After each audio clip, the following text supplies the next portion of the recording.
So, Sahran, am I reading your name right? Saran? That's a badass name. Saran? Yeah.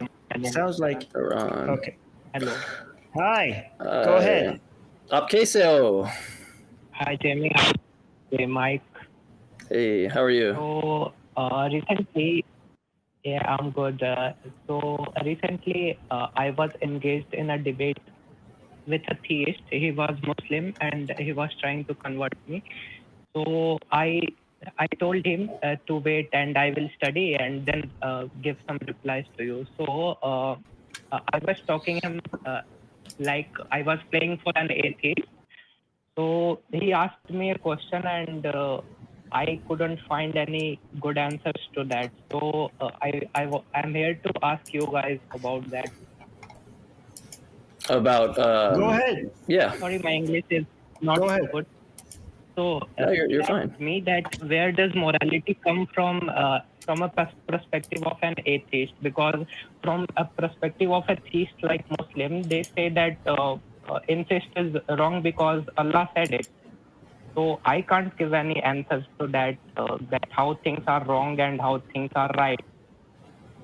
I think we both have a lot to say on this. Yes. Yeah, First of all, the question is worded wrong. From there, like what is the atheist answer, right? So atheists don't all have the same moral standards, right? So first of all, like my moral system that I adhere to is rule utilitarianism. So many atheists have different moral standards. Some of them have no moral standards. So this is not an atheist position. The only atheist position is a lack of belief in God, right? So first of all, that. Second thing, that before I can defend the moral system that I choose and why I think it's the best one, I could defend that. Armin, can I add something to your rule utilitarian? Because I'm so glad that you said this. So I hate to interrupt you. I won't keep this long. But like what you said is so important. What you said is so important. People get confused on meta ethics and normative ethics. You can have a normative ethical view like Armin, right, has some utilitarian view or whatever, maybe you're a threshold deontologist or whatever. That doesn't speak to your meta-ethical view. You could be like a moral realist or a moral anti-realist, or morals not objective. Morals is, I deny that morals objective, or I think morality is objective, and still hold to whatever normative theory that Armin has, right? Whether you're an anti-realist or a realist. So super important distinction, because normative ethical theories are really what we should be talking about. But I think what they want to say is they want to talk about meta ethics, like, the grand scheme of it, if is there objective morality. But I think that's a hugely important distinction that Armin makes there. Right. And we also have the motivation, the natural desire for us to be nice to each other without even having a moral structure. The moral systems that humans introduce throughout history are ways to make them that better, make it more organized, and make them more in line with what improves well-being. But even without that system, we just have a natural desire to see each other happy. We're born with it, and we have the natural desire to avoid making our fellow human beings upset, so that we have that motivation. But even without any of this answer, like I could speak for hours for why, for example, the moral system, the moral motivation, and also the moral system that I adhere to is far superior than what they have, which is what, as you described it, a divine command theory, which I could tell you why that's the most insane and backwards moral system and the most dangerous one, the one that Muslims and Christians and Jews and Hindus adhere to, why that is so backwards and actually makes the world a much worse place. But even if I can't do that, that doesn't add any points to them. Like, let's say, for example, that no atheist could provide you with the answer for why we should be moral or how to be moral. How does that add any points to their claim of Islam or a God? So just remember that this whole conversation is taking attention away from the fact that they have no points for why you should be a Muslim. Like, even if they were right, let's say, for example, he was right. Muslims have an excuse for you to be moral, and not a single atheist in the world had a single excuse for why we should be moral. Even in that world, which we do not live in that world, but even in that world, that does not make Islam any more true. So just remember that, hey, stop changing the conversation. You're a Muslim. You're trying to convert me to Islam. You have to tell me why Islam is true. Stop telling me what do atheists have for morality. You're supposed to prove to me that Islam is true. So just acknowledge that this is a change of subject. But then if you want to go to why atheists can be moral, in fact, they are in a better position to be moral than religious people, then we could compare moral systems and show why the ones like, for example, not we atheists, because I don't speak on behalf of atheists, I speak on behalf of myself, and I try to do a good job at speaking on behalf of people who believe in rule utilitarianism, right?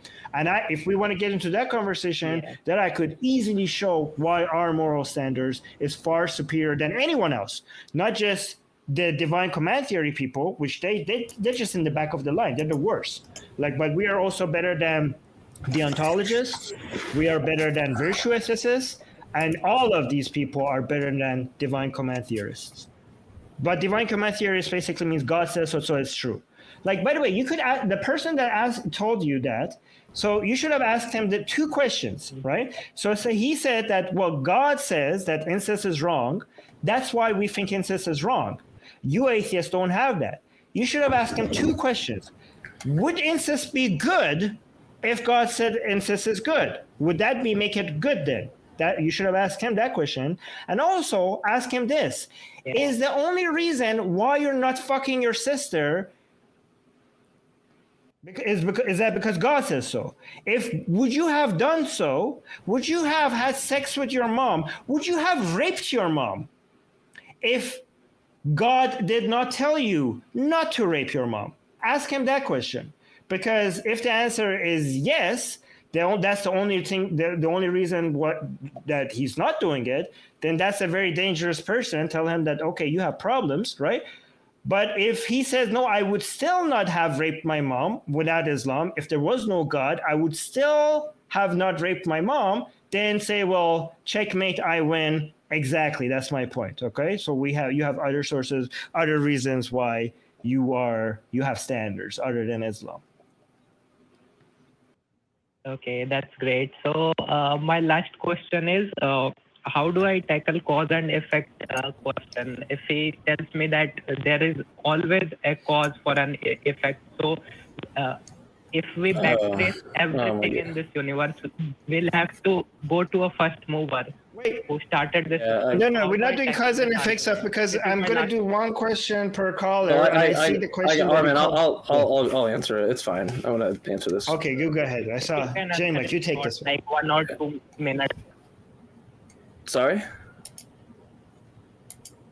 If you can answer that in 1 or 2 minutes, that would be great. Yeah. You're just asking about I just want to make sure I understand the first premise of the Kalam, essentially. Everything that begins to exist has a cause. Yes. I can give you a perspective. I don't know that this is going to resonate with you because this has to do with my view. So when people present the first premise of the Kalam to me, it assumes the falsity of my view. Right? I'm not going to buy into that first premise. First off, they're going to have to give a supplementary argument or a subsidiary argument to motivate that premise, and take that first premise, make it a conclusion, a new argument, give me new premises to accept it that lead me to that conclusion. That almost never happens. William Lane Craig does this. He has extra arguments for it. I think they fail, but he actually does the task of giving additional arguments to support the premises, which is nice. You don't see that often. But from my view, the initial state of the universe, at least the view that I'm most sympathetic towards, I'm sympathetic towards an infinite past, but the one that I want to talk with theists about, because this is the most playing ground that we have together, is that I'm happy to agree that there's the beginning of the universe. So I'm happy to concede premise 2 of the Kalam. I'm not happy to concede premise 1 because the initial state of the universe, that's t equals 0 or t equals 1, however you want to demarcate that. It doesn't come from anything. It doesn't come from a God. It doesn't come from a void of nothingness, right? It's necessary. when we ask the question, why is there this initial state rather than no initial state? Well, the answer to that is because there had to have been something, right? There couldn't have been nothing, essentially, under my view. And this is not contestable from a theist, because a theist answers the question the same way. Why is there something rather than nothing? Because God exists and he's necessary, right? So we both place this aspect of necessity, where, you know, a way to look at this is no matter how the world could have been, it's going to start with this initial state, right? Now, in that view, there's a beginning. T equals 0 is the beginning. That's the beginning of natural reality. But it doesn't have a cause. It doesn't come from anything, right? Necessities don't require causes. Metaphysical necessities don't require causes. This is why a theist will tell you God wasn't caused by anything. So they can't make this type of contentious move on that. So for me, from my view, there's several ways you can attack this, but this just straightforwardly assumes the falsity of my view. And I have a different causal principle. My causal principle is not everything that begins to exist as a cause. It's everything that's not the initial state that begins to exist as a cause. So when they use examples like, you know, root beer doesn't pop into existence, or this table began to exist, yeah, I agree with you. All of this contingent stuff downstream from the initial state that has a beginning will require some type of cause. But that initial state doesn't, because there isn't anything to cause it. It's just metaphysically necessary that it exists, right?